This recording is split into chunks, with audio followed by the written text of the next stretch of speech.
Dawn over Manhattan shimmered off windows still starved of imports, their displays stripped bare by the avalanche of silk tariff chaos. Among the empty boutique racks and silent music shops, Victor Levin hefted his century-old double bass onto his shoulder and wove through a queue outside an abandoned grocery, the instrument's varnish catching what light remained of prosperity. 3 months earlier, tariffs had detonated across every known commodity, but for musicians the blow felt personal. Silk for bow hair was now classed as strategic luxury, its import license auctioned for absurd sums. Bowmakers folded overnight, orchestras canceled seasons, string quartets clung together by sheer habit and scraps of horsehair. Victor, last chair bassist of the renowned Liberty Quartet, had stayed afloat by accepting every strange gig imaginable: weddings, crypto launches, even an Elon Musk electric hootenanny. Streamed from a shuttered Tesla showroom where self-driving prototypes loomed like forlorn mastodons. Yet tonight promised stranger work still. A message had arrived on TUNCOR-branded stationery, real paper, heavily scented with bergamot despite the perfume scarcity, inviting Liberty to perform for a private diplomatic salon aboard the retired aircraft carrier Intrepid. The fee dwarfed anything since hyperinflation began, a month's rent in new-issue Patriot bucks, plus a crate of contraband Venezuelan coffee, precious as moon rocks. Only one hitch troubled Victor. He had discovered, during a rehearsal in the frigid basement of Believe Music's derelict studio, that a custom seal on his bass's endpin socket had been tampered with. Inside, where spare rosin should have rattled, lay a microcard the size of a thumbnail. Its faceplate shimmered with embedded circuitry and a QR glyph labeled simply Portagex. His first instinct was to hurl it into the East River. His second was to remember rent, caffeine, and his mother's insulin ration cards. He slid the card back, fingers trembling. What data could be so priceless that smugglers risked embedding it in a musician's instrument? The question followed him through the evening light, down into the subway where digital billboards now pushed government-approved entertainment. Audiobook's full-length bestsellers flashed at writers as proof that culture still thrived. Another ad boasted an audiobook fantasy series for true patriots, and yet another, bleary in the flicker of dying LEDs, promised the ultimate audiobook for sleep to calm nerves frayed by ration lines. The slogans felt desperate, hollow echoes of a past when people chose stories rather than clung to them. At the Manhattan cruise terminal, a gray-suited handler with a diplomat's pass ushered Victor and his colleagues onto a launch skiff. Ice floes drifted along the Hudson, ferries long since rerouted. Cellos and violins clacked inside carbon cases.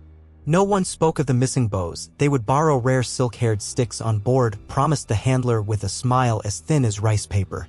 The silence deepened when the city skyline tilted away behind them and the Intrepid rose like a rust-clad leviathan wreathed in floodlights. On deck a gala had been conjured from scarcity itself. Armenian caviar glinted beside contraband Bordeaux. A string of drones hovered overhead projecting holographic fireworks. Ministers from splintered alliances traded brittle laughter, each guarding secrets behind protocol masks. Someone whispered that Canada's envoy had refused the invitation, but a surprise delegation from Beijing had not. Backstage, amid steel bulkheads and war museum relics, Victor found Liberty's green room guarded by 2 Marines who inspected every instrument. One Marine bored, young joked that he'd never seen a bass so big outside those audiobook sci-fi covers, and Victor laughed too loudly, clutching his case. Inside, propped against a coiling hose, awaited 4 exquisite French bows, pre-tariff, pale Santos rosewood frogs gleaming. The handler reappeared, reminding them of the encore, Shostakovich's 8-string quartet, the one critics dubbed an audiobook apocalypse of glassy terror and whispered defiance. During tuning, Victor sensed weight shift within his bass. The microcard had slid deeper, knocking faintly like a trapped moth. He imagined it sparking, shredding strings, igniting the spruce belly.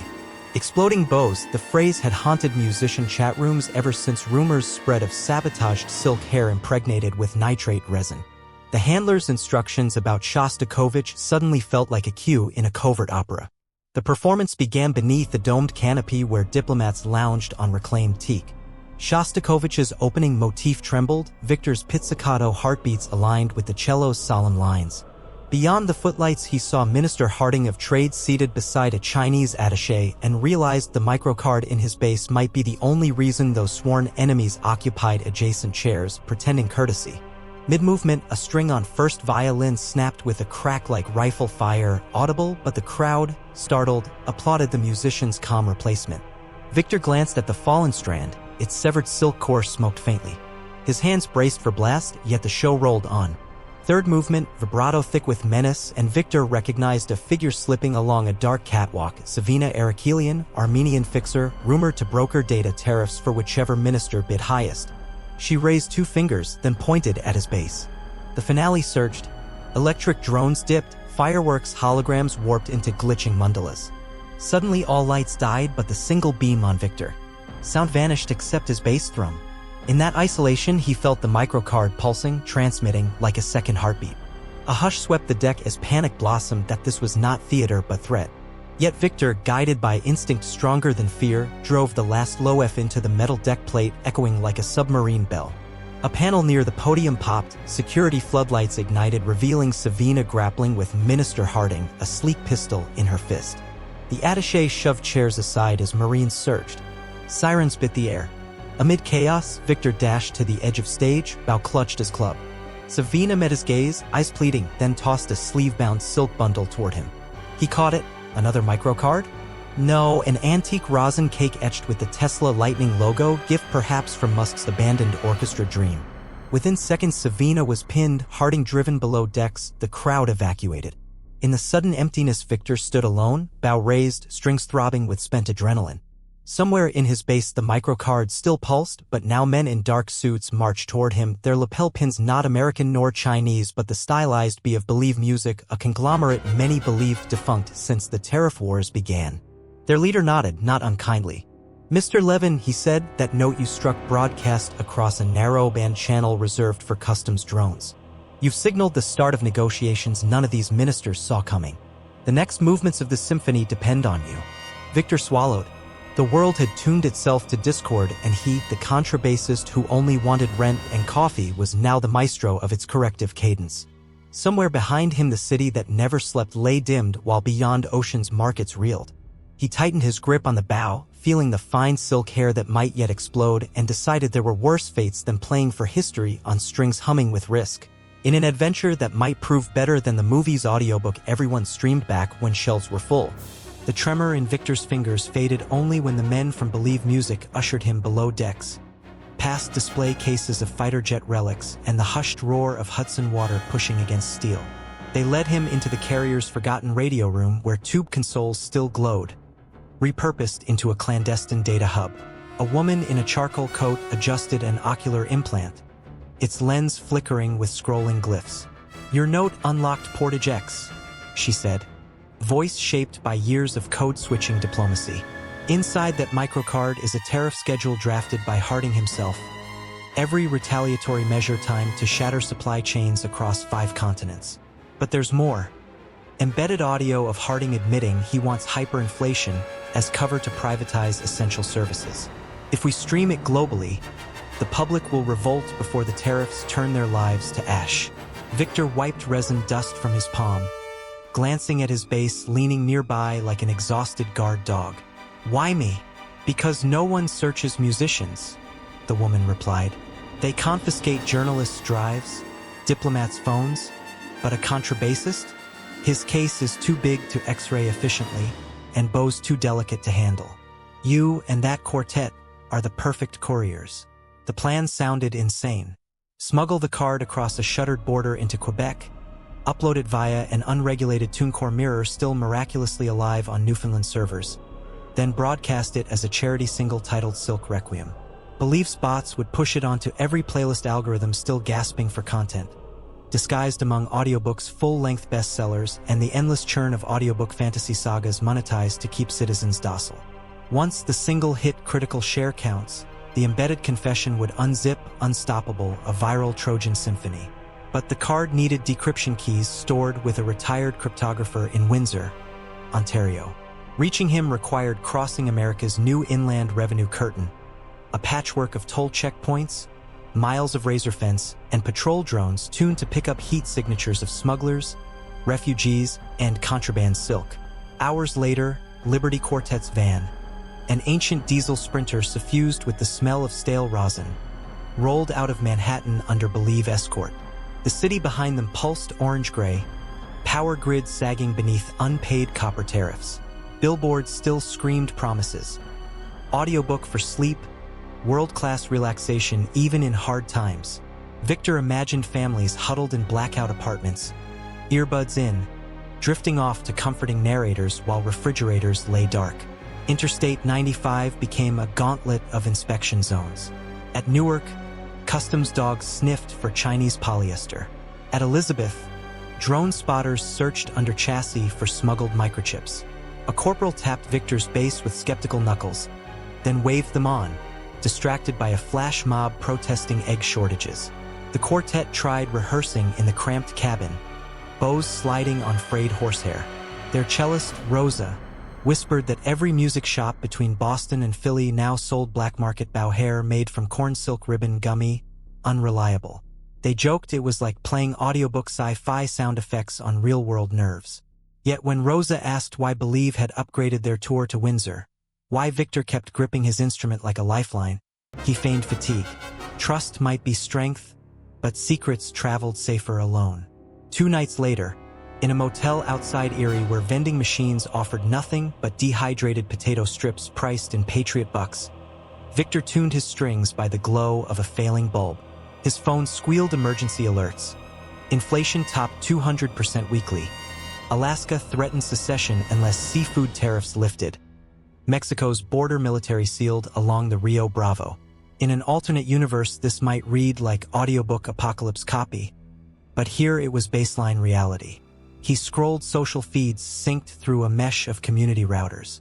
Musk, broadcasting from an undisclosed gigabunker, announced Tesla's newest software patch, free for any abandoned electric truck to convert into power hubs, hoping to stabilize microgrids when central utilities collapsed. Comments flared gratitude and conspiracy in equal measure. Some users begged for old-school adventure content to stave off despair. Others recommended better-than-the-movies audiobook playlists that spliced classic cinema soundtracks into narrated disaster fiction. Believe's handlers maintained radio silence until the morning they reached Detroit's husk of an arts district. Skyscraper glass lay in piles. Murals of Motown legends bled rainwater streaks. The van rolled past a shuttered Tesla showroom where vandals had spray-painted silk or dye across the hood of a Model Y. They parked near an abandoned theater repurposed into the Silk Exchange, clandestine market trading contraband bow hair for cryptocurrencies pegged to coffee beans and lithium futures. Inside, luthiers in welding goggles unfurled rolls of shimmering Chinese silk like war contraband, while armed buyers tested strands, pulling them until tiny explosions of static snapped the air. A safety check for nitrate sabotage. Victor felt the microcard warm as if sensing kin among espionage. A broker named Sharif guided Victor to a soundproof booth, offering a silver box of genuine Mongolian stallion hair, priceless now. "On the house," Sharif said, sliding the hair across a velvet pad. Courtesy of friends who believe the right note can still change history. Victor thanked him, though guilt prickled. He would never afford reciprocation. As he exited, a rival smuggler with frost-white dreadlocks drew a concealed blade, slashing for Victor's base case. Eyes wild, shouting about data bows and minister's bounty. Sharif's guards intervened, but not before Victor felt the blade tip puncture wood. A sick crunch that sounded like breaking bone. Later, in the van, he inspected the wound. A shallow gouge, card still intact. Yet worry cut deeper than the laceration. Word had leaked. Harding's network hunted Portage X. They abandoned interstate routes, switching to rail. A sympathetic engineer allowed them to stow equipment in an acoustic test car, its interior padded red, reverberating every note they plucked to soothe tension. The train wound through Ohio farmlands now tilled by drone tractors leased from Chinese agritechs. Grain silos bore neon banners. Free trade feeds the world. Children waved, though their cheeks hollered hunger. At dusk, guitars and fiddles emerged among migrant passengers. Spontaneous jam sessions erupted. Despair transmuted into percussion on overturned buckets. Victor joined, bass rumbling like thunder, and for 3 hours the car became sanctuary. People passed contraband coffee cups. Someone piped in a bootleg audiobook fantasy chapter through a portable speaker, narrator's voice weaving seamlessly into the modal melodies. It felt like prophecy, music and story cross-pollinating, reminding everyone movement still meant possibility. The The train halted outside Sandusky where customs drones circled, scanning for refugees. Liberty was forced off, funneled into a barn repurposed as checkpoint. Fluorescent lights buzzed. A customs officer confiscated their bows, tagging them luxury goods pending tariff verification. Offering plastic sporks as replacements, mockery or pure ignorance. Rosa sobbed quietly. The first violinist cursed until hoarse. Victor, calm, studied vent ducts overhead, big enough for his instrument. That night he dismantled his bass into belly and neck, an act that felt like dismembering a friend. The microcard he lodged inside his shoe heel, using all 30 yards of confiscated corn silk practice hair tied end to end. He rigged a slack line across rafters, then under moonlight led the quartet above sleeping guards, gear hoisted by pulley. They escaped through a skylight and trudged north along abandoned county roads, frost crunching beneath soles.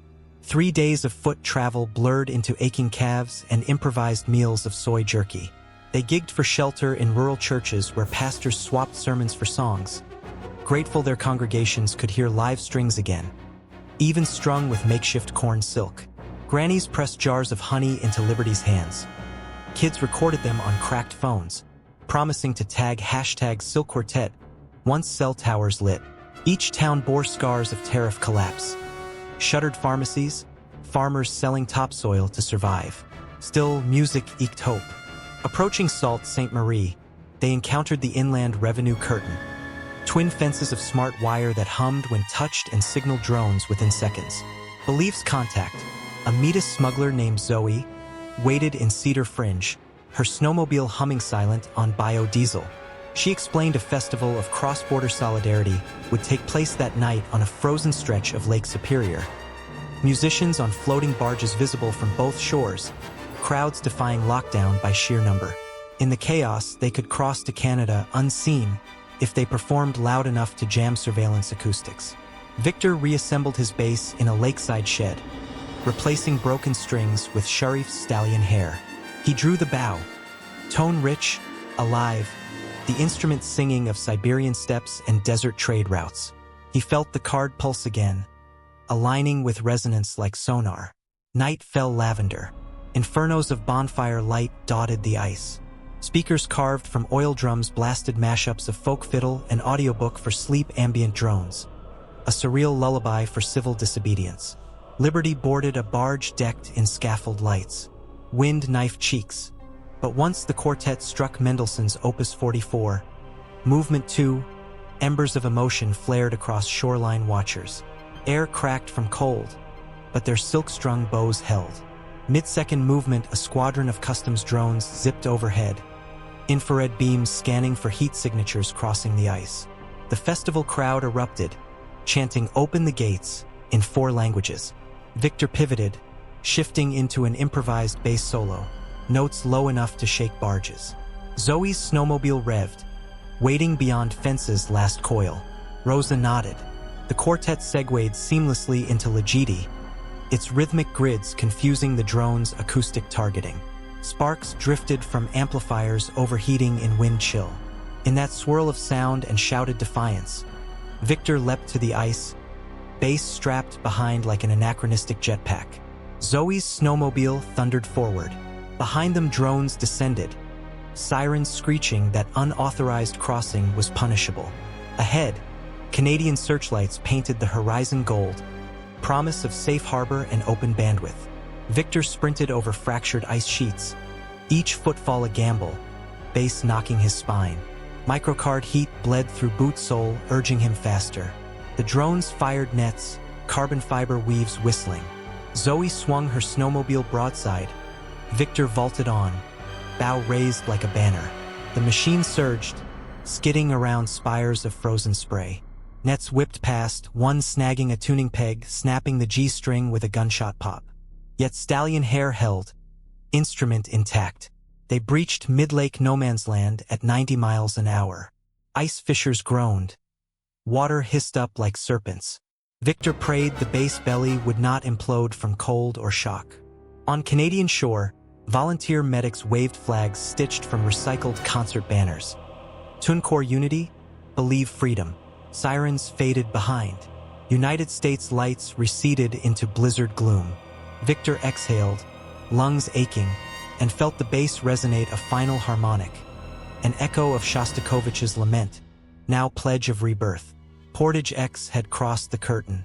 Ahead waited Windsor, the cryptographer, and a world still salvageable through bandwidth, courage, and the raw vibrations of gut string. Snow powdered the battered Jeep Wagoneer that Zoe borrowed from a First Nations radio collective. Its faded decal, "Free the Airwaves," peeling in the wind off Lake St. Clair. Victor wedged himself in back with the reassembled bass, hugging its scarred ribs while Rosa and the others dozed under surplus army quilts that smelled of cedar and pipe smoke. The Detroit skyline, only 5 miles but a whole world behind them, flickered amber as rolling blackouts gnawed through the grid. Border Patrol klaxons throbbed across the water, but in Canada the night felt hushed, as though the very snow admired their escape and vowed to muffle any pursuit. They reached Windsor at dawn. The cryptographer, Dr. Arjun Kapoor, kept a lab in the basement of an abandoned Hiram Walker distillery. Brick colossus whose oak casks once sloshed with whiskey, but now stored battery packs scavenged from derelict Tesla taxis ferried across the river. Inside, cables crawled over concrete like metal vines, feeding humming racks cooled by frigid air funneled from broken windows.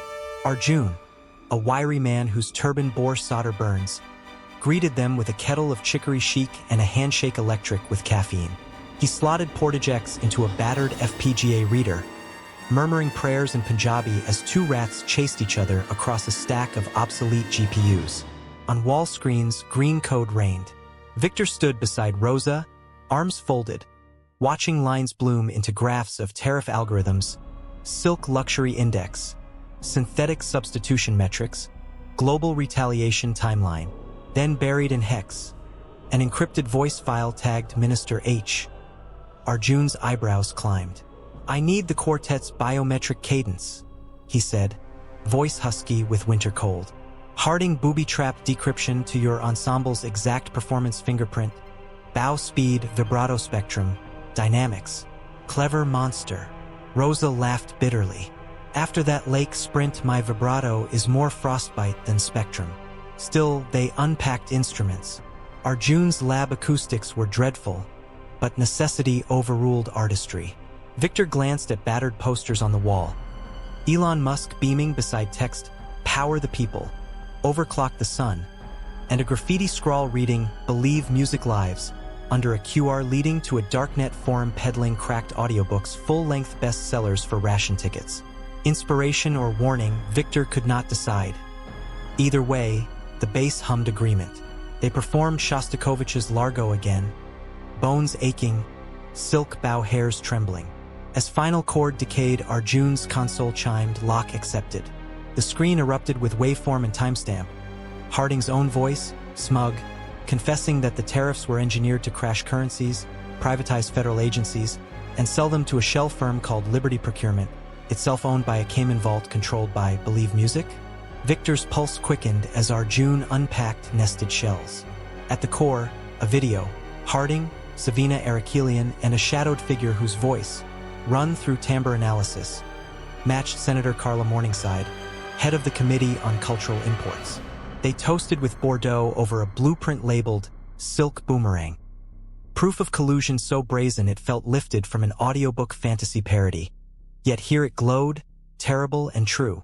Arjun swiveled. "You must upload this before Harding forces emergency censorship. He's petitioning to grant telecom oversight to a Patriot cloud that auto-shreds any flagged file." "TuneCore mirror," Victor said. "But we need bandwidth." Arjun grinned. "CN Tower still hosts an obsolete microwave uplink no one cares about. Piggyback that, and the file floods every legacy FM subcarrier across Ontario. From their mesh nets, we'll splice it into podcast feeds, Spotify failovers, even those calm audiobook for sleep channels Insomniac stream at 3 a.m. Zoe produced keys to an armored Tesla semi-repurposed as rolling data center 6 Y-charge batteries chained to solar blankets.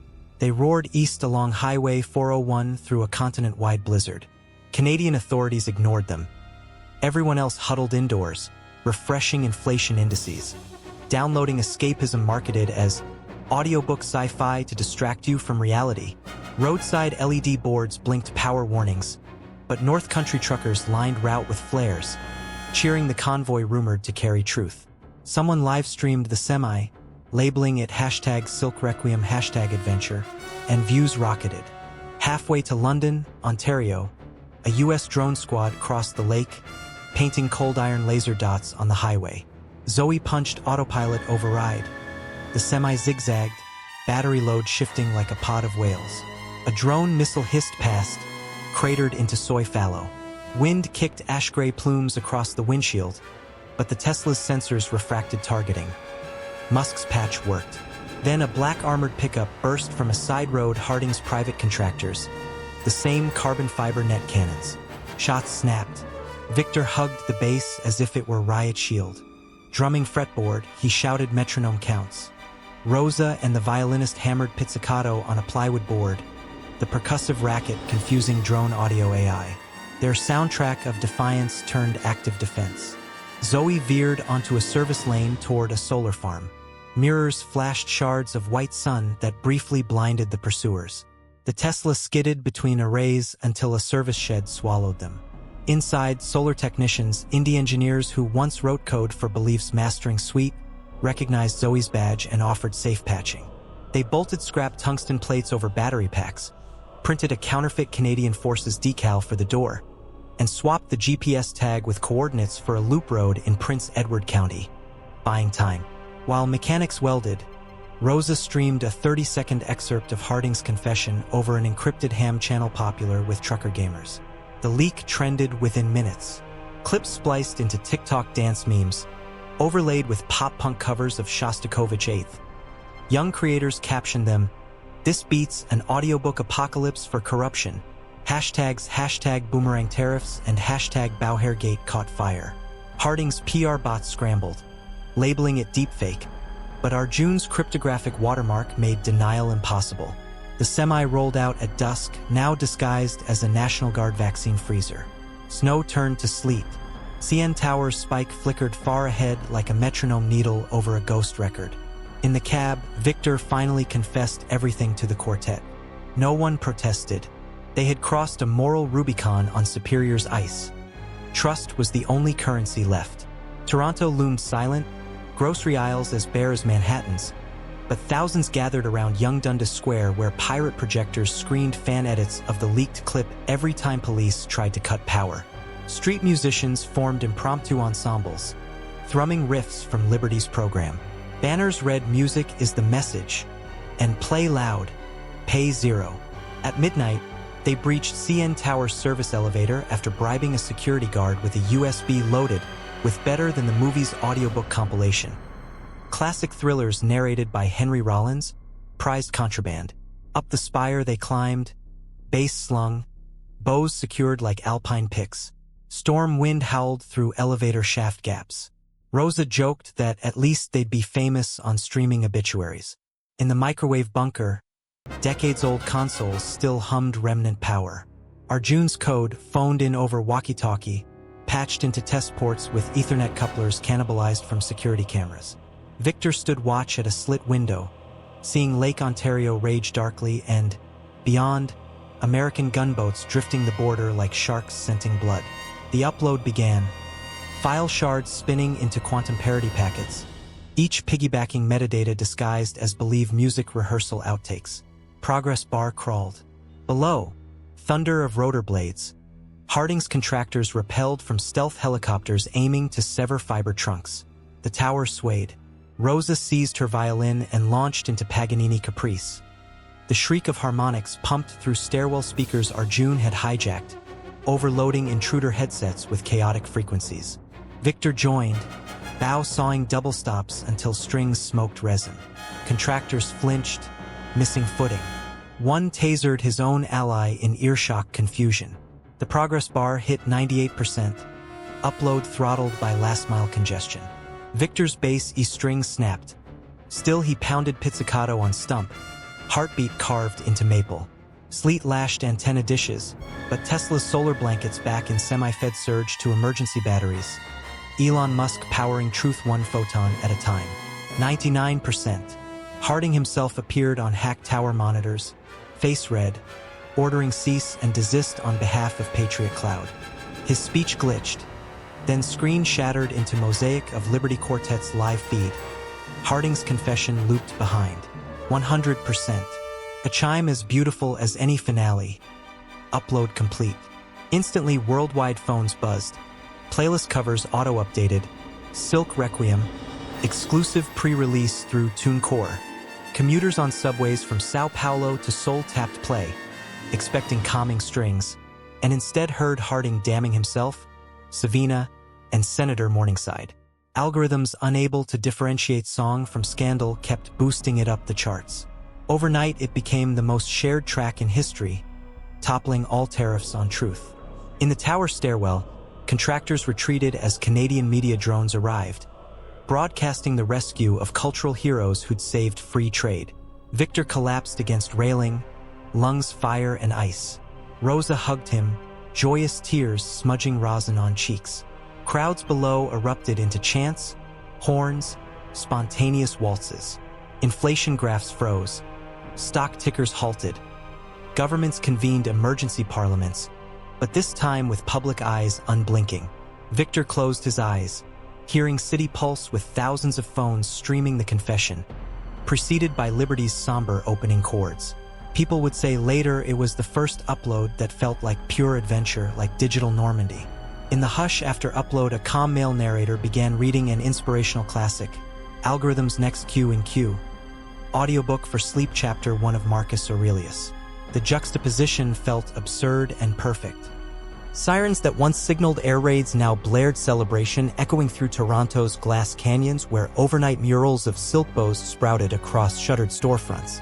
Yet Victor Levin barely tasted the victory. Exhaustion welded his eyelids while emergency drones ferried the quartet from CN Tower to a cordoned Tesla service depot outside Barrie.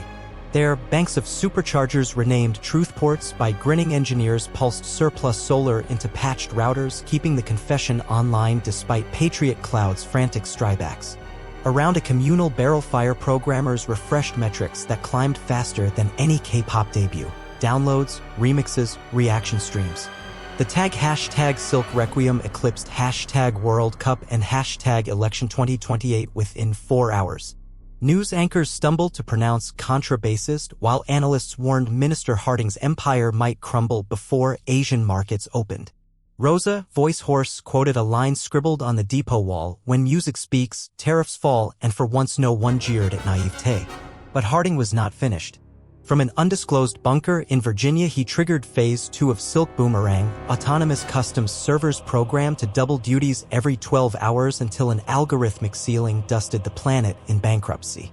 Those servers, hidden in a subterranean array beneath Denver, still hummed invincible. If they executed, catastrophe would outpace celebrating crowds, turning victory into Pyrrhic farce.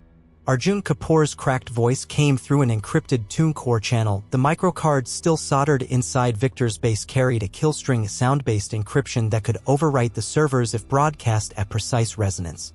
Only a live performance inside the array's acoustic maintenance chamber could trip the failsafe.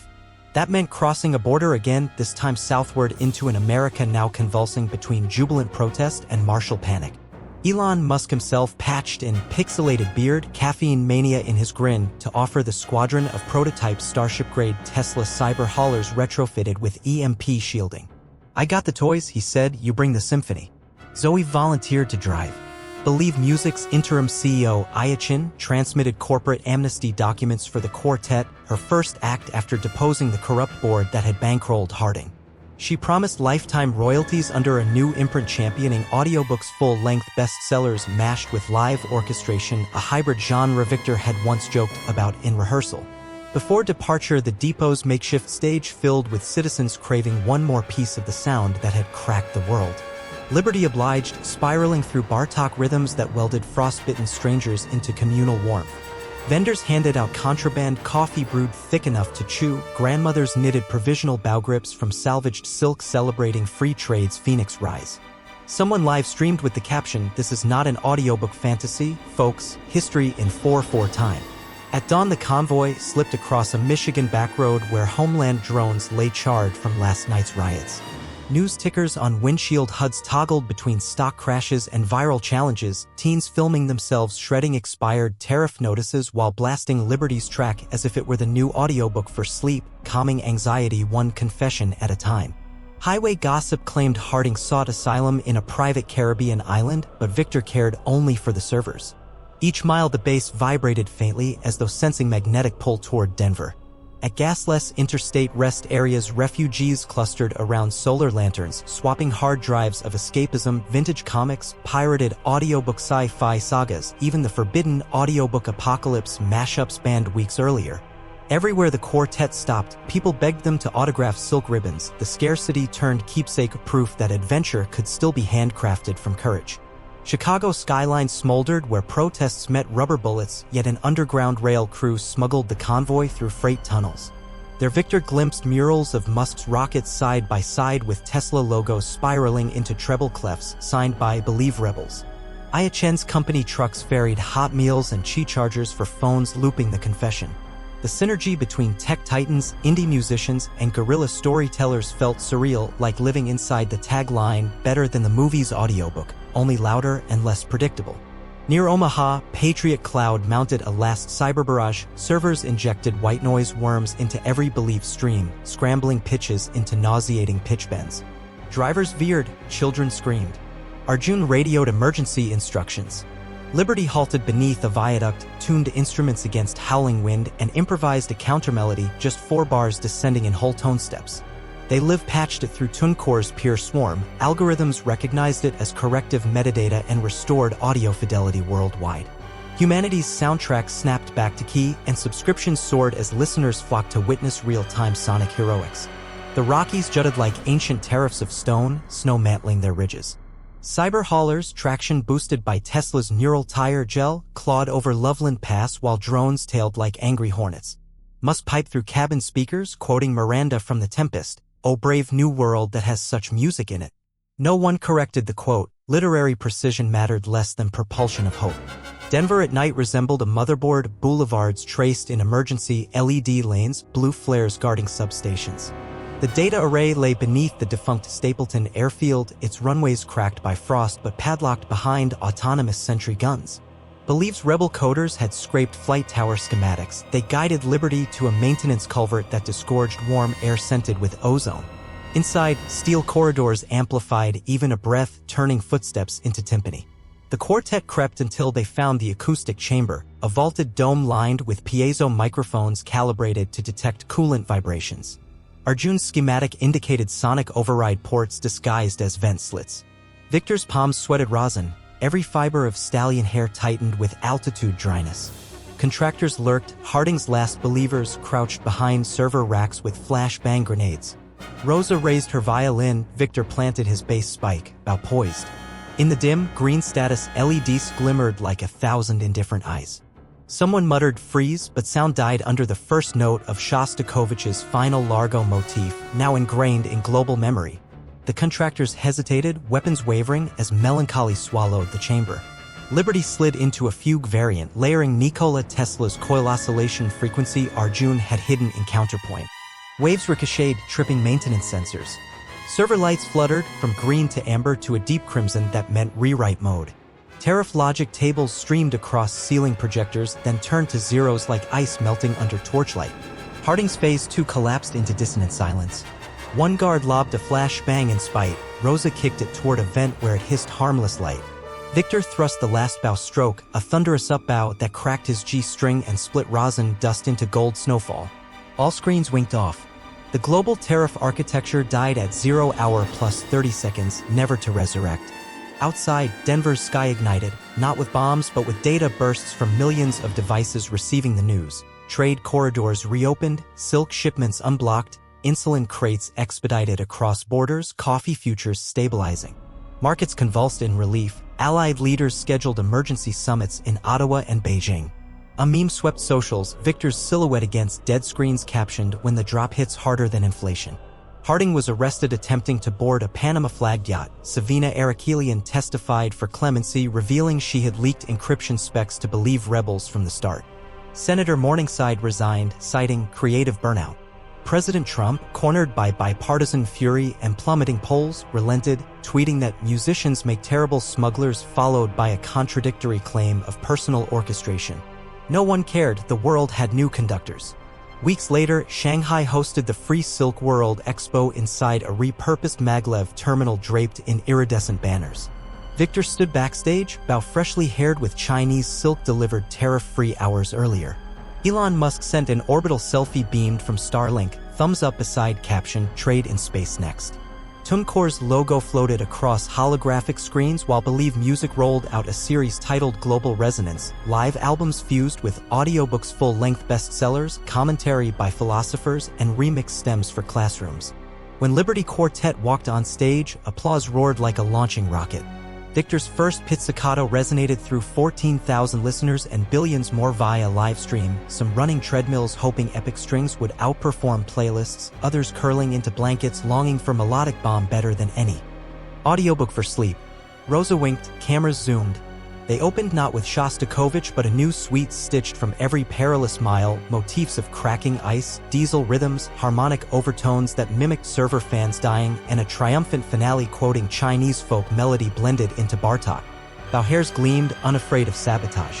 Somewhere in the grandstand a vendor sold novelty USBs shaped like miniature basses labeled audiobook sci-fi meets reality while teens choreographed TikTok steps under LED lanterns. As the last chord rang, a sustained D that mirrored Earth's Schumann resonance, crowds lifted silk ribbons skyward. In that hush, Victor recalled the slogans once flashing across empty subways and ration lines, audiobook apocalypse, adventure better than the movie's audiobook. He felt the weight of those phrases transmuted from marketing fodder into lived myth. Journalists later wrote that a contrabassist and 3 friends had tuned a broken planet back to pitch. Trade ambassadors declared tariffs relics like the Berlin Wall or analog static. Believe Music rewired royalties so school orchestras worldwide could claim Bauhair subsidies. UNICEF distributed instruments in refugee camps. And on streaming leaderboards, Silk Requiems still charted between lo-fi chill beats and blockbuster playlists, proof that resistance, when melodic, nestles easily beside escapism. That night Victor strolled Shanghai's riverfront alone, base safe in hotel vault. Neon dragons reflected in water where barges once ferried embargoed goods now flowing free. He watched a street vendor strum a homemade eru, silk strings shimmered like distant stars. The vendor nodded, handing Victor the bow to test. Victor traced one low note, and the city, the river, maybe the world itself, seemed to exhale in tune.